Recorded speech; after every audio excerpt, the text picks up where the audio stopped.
morning and happy Sunday. So I've just left Pilates and am on my way to the Wayville farmers market to buy some fruit and vegetables. I like to come here on a Sunday because it's the only day they're open and buy everything fresh straight from the growers. It helps to support the local growers and everything is so fresh and beautiful, especially in comparison to buying it from the supermarket. It is a little bit more expensive to buy from the farmers market, but I find everything tastes so much better and it lasts a lot longer. And I may be met with hate for this, but I find it is better than what I can get at the central markets. I will purchase from the central markets if there's something that I really need or I run out of, but generally I try to always come to Wayville on Sundays after Pilates and buy everything fresh from here. I don't actually need a lot today, so I won't be here very long. Thought it would be worth bringing you with me so you can have a little bit of a look around. I can't believe how beautiful the weather is in Adelaide today. It is just phenomenal. I think it's going to get to about 27 degrees today. And given that we're at the beginning of May, that is virtually unheard of. It should be cooling down. We've actually also had no rain, which is a bit of a concern. I think I heard somebody say that we've had 10 mil in since January. So we've not had a lot of rain here. So things are looking a bit dry. And I have to say, as somebody who does not enjoy cold weather, I have to say that I do really like this. Do they call it an Indian summer? I think it's going to be in the low 20s for the rest of the week. Again, not usual for this time of year. And considering Tasting Australia started as well, I think Friday night, usually we get met with a lot of rain at Tasting Australia. So yeah, this is very unusual. But anyway, that's enough of that. Off to the markets.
I've got my juice. I've got my little omelette here. The lady makes me a special small one. Otherwise they just fill the plate and it's too much. There is chili relish on here as well and some salad. So let's try this omelette that I waited nearly half an hour for. Cheers.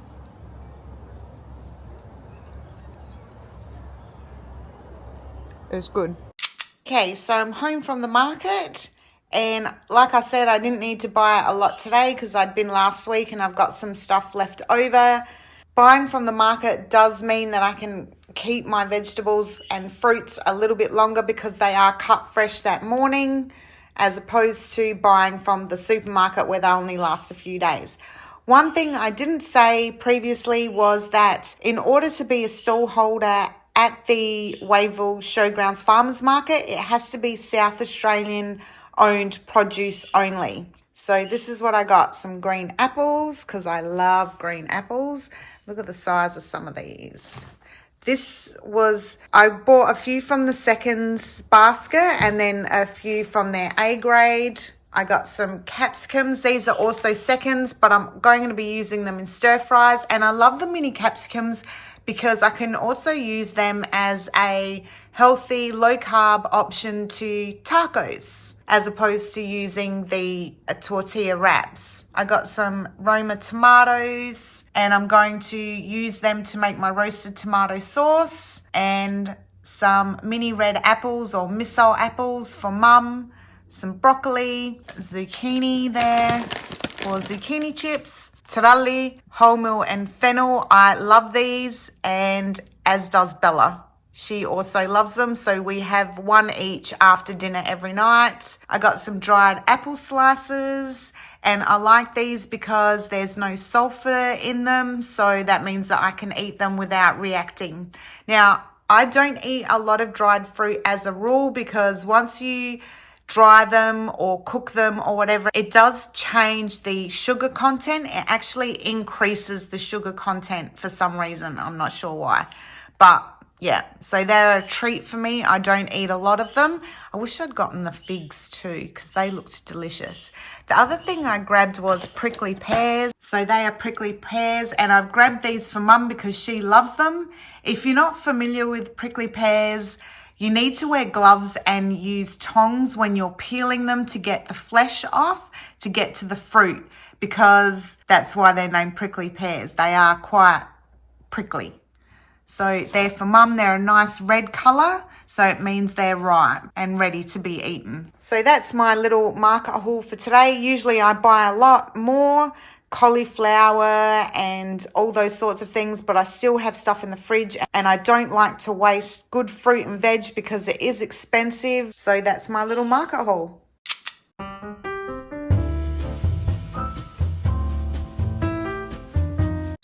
Okay, so I'm going to use the tomatoes I purchased at the market today to make roasted tomato sauce. This is a staple in my fridge.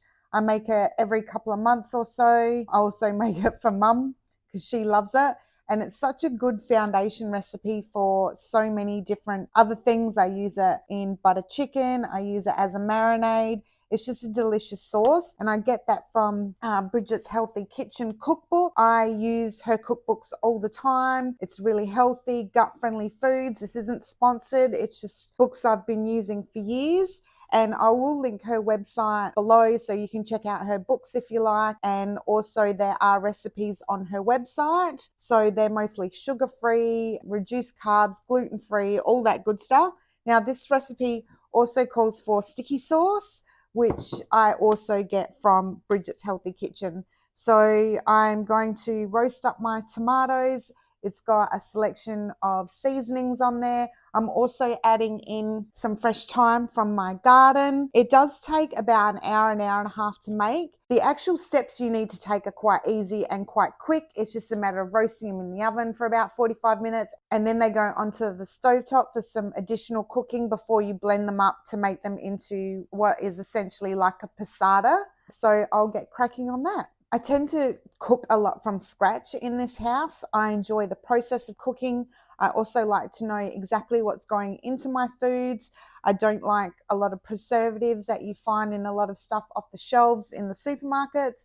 So I just try and simplify the recipes as much as possible. Bridget's recipes are so easy, and it's usually stuff that you've got at home anyway. So that makes them cost effective too.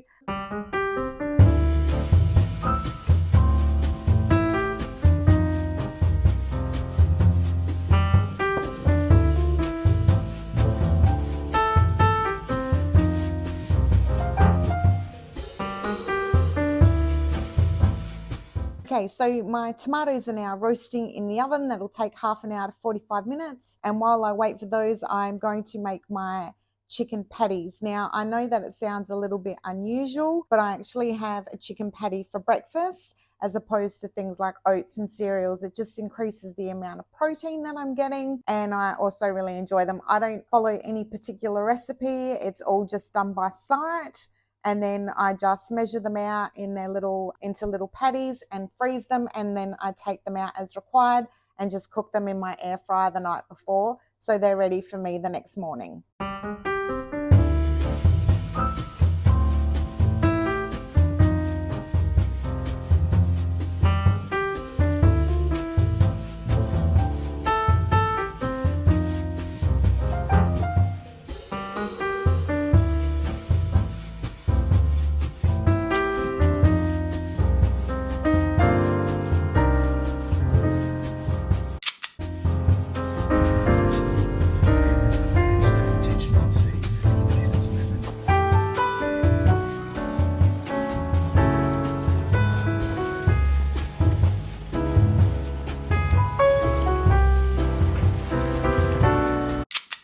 other thing I thought I would share with you as part of this video is that last weekend I decided to have a facial.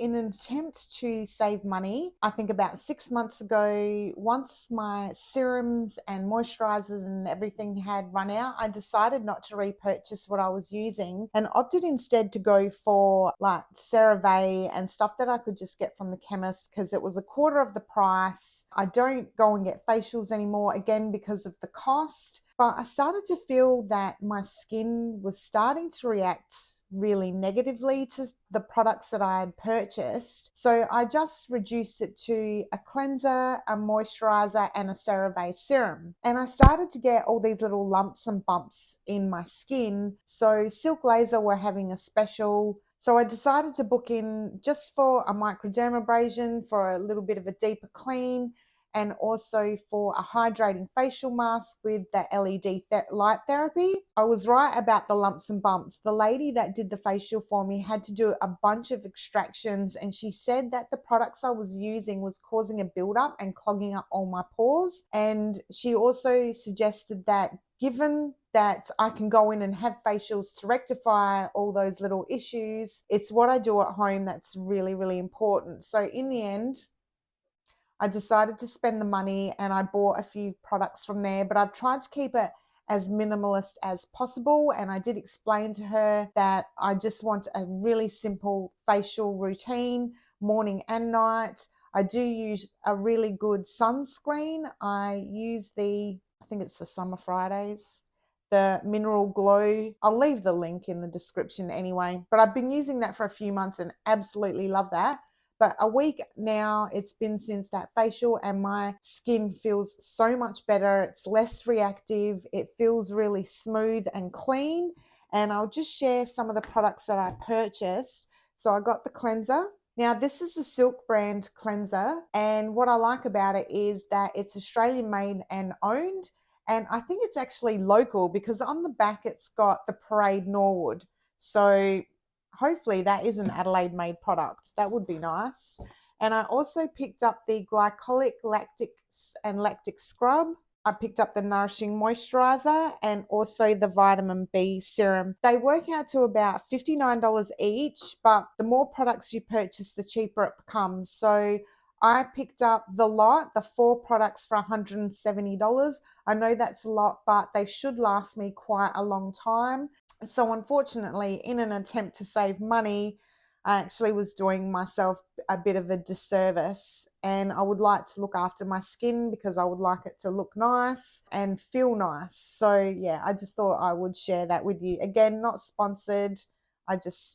Yeah, I'm sharing my day. I may as well share what products I'm using as well. And you would have seen that Bella and I stopped at Bunnings for a quick visit. So I picked up some little lemon trees, one for myself and one for mum. And I needed to get Bella some chews because she likes to have a chew after her morning walk.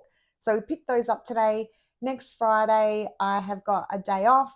So I will go back to Bunnings and buy my potting soil, and I'll need to put it in a pot. The lady said it would need to be quite deep to accommodate for my little lemon tree. And apparently it bears fruit all year round and is a heavy fruit bearing tree. So I look forward to that. I go through so many lemons here because I do cook everything from scratch. I also use a lot of lemons to make my own sugar-free lemonade. I'm also thinking next Friday that I will do a bit of a Costco visit because there are a few things that I need to pick up. Yes, I am on my own, but there are still a few items that I do buy in bulk. So if you would like me to share that, please drop me a comment and let me know. I hope that you've enjoyed spending a few hours with me this Sunday. If you do enjoy these types of videos, please drop me a comment about what you'd like to see around Adelaide and I will try and accommodate. Also, please give me a big thumbs up because it does help to push my videos out to more amazing people like yourselves. And also please consider subscribing and supporting my channel as I am desperately trying to grow it, but I want to bring you content that I enjoy making, but also brings you value. And I would really like it if we could get to 250 subscribers by June. Anyway, that's it from me for today. And until the next one, I hope you all have a fabulous day. Bye.